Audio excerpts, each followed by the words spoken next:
Hi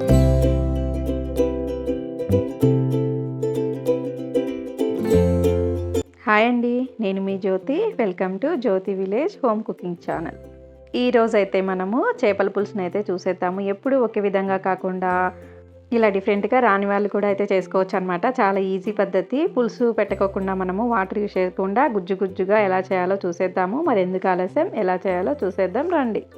1/2 kg చేపలను ఇలా clean చేసి అయితే పెట్టుకొని తీసుకోవాలన్నమాట. 2 స్పూన్ల ధనియాలు, 1 స్పూన్ జీలకర్ర, 1/2 స్పూన్ మెంతులు, అదేవిధంగా చెక్క తీసుకున్నాను. 3 లవంగాలు అయితే తీసేసుకొని అయితే ఇలా పెట్టుకోవాలన్నమాట. అదేవిధంగా 4 రెమ్మల కరివేపాకు, కారానికి తగ్గట్టు ఎండుమిర్చి అయితే తీసుకోవాలన్నమాట. 12 అలా వెల్లుల్లి, 1 ఇంచు అల్లము, కొద్దిగా కొబ్బరి అయితే తీసుకోవాలి. 1 ఆనియన్ అయితే ఇలా కట్ చేసుకొని అయితే తీసుకోవాలన్నమాట. 1 పెద్ద నిమ్మకాయ సైజ్ అంతా చింతపండు అయితే ఇలా నానబెట్టుకోవాలి వాటర్లో.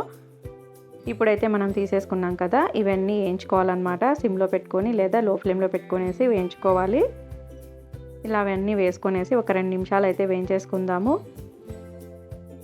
ఇలా వేగిన తర్వాత ఇప్పుడు ఎండుమిర్చి, అదేవిధంగా మనం తీసుకున్నాం కదా 4 రెమ్మల కరివేపాకు, అది కూడా వేసేసి బాగా వేయించుకోవాలన్నమాట. ఇలా బాగా వేయించుకోవడం వల్ల మంచి టేస్ట్ అనేది అయితే వస్తుంది. కరివేపాకు పచ్చిగా పోయేంత వరకు అయితే బాగా వేయించుకుందాము. మిరపకాయలు కూడా వేయించుకున్న తర్వాత ఇప్పుడు మనం తీసుకున్నాం కదా కొబ్బరి, అది కూడా వేసేసి కొద్దిగా అయితే వేయించుకుందాము 1 నిమిషం పాటు. ఇలా వేయించుకోవడం వలన అన్ని మంచి టేస్ట్ అనేది వస్తుందన్నమాట. ఇలా అన్నీ తీసేసుకున్న తర్వాత చల్లారిన తర్వాత మిక్సీకి అయితే వేసేసుకోవాలి. చూడండి, ఇలా అన్నీ వేసుకున్న తర్వాత చల్లారిన తర్వాత అయితే మిక్సీకి అయితే వేసేసుకుందాము.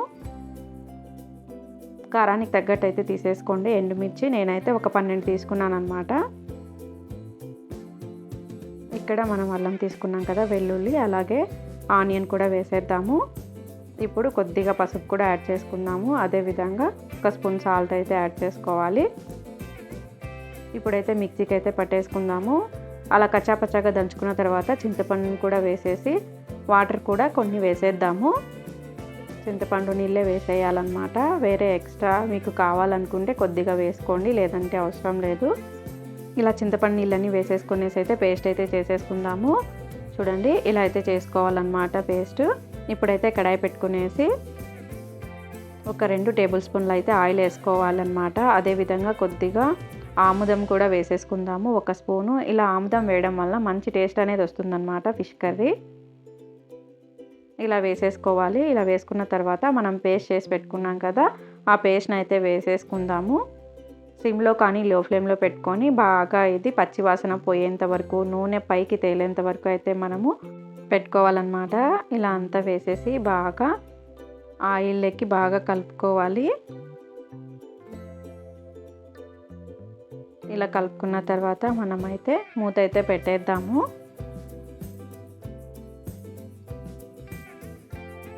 ఒకవేళ ఉప్పు కారం తక్కువ అనిపిస్తే ఇక్కడైతే యాడ్ చేసుకోండి. ఇక్కడ మూత పెట్టేద్దాము. మధ్యలో తీసి అయితే కలుపుకుంటూ ఉండాలన్నమాట. ఎందుకంటే అడుగంటుతుంది కాబట్టి మధ్యలో అయితే కలుపుకోవాలి.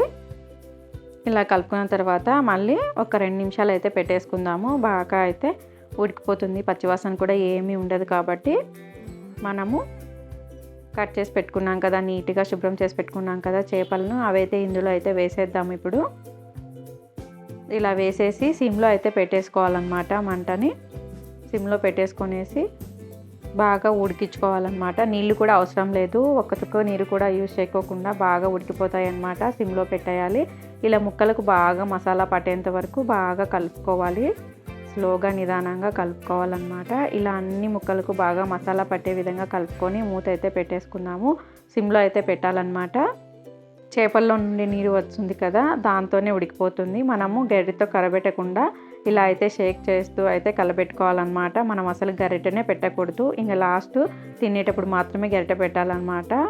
చూడండి, వాటర్ అయితే వస్తున్నాయి కదా, ఇలా మధ్యలో అయితే 3 సార్లు అలా కలయబెట్టుకోవాలన్నమాట. అలా షేక్ చేస్తున్నట్టు అలా అనాలి. మొత్తం ఫిష్ అంతా చేపల్లో నుండి వచ్చే నీరుతోనే ఉడికిపోతుంది.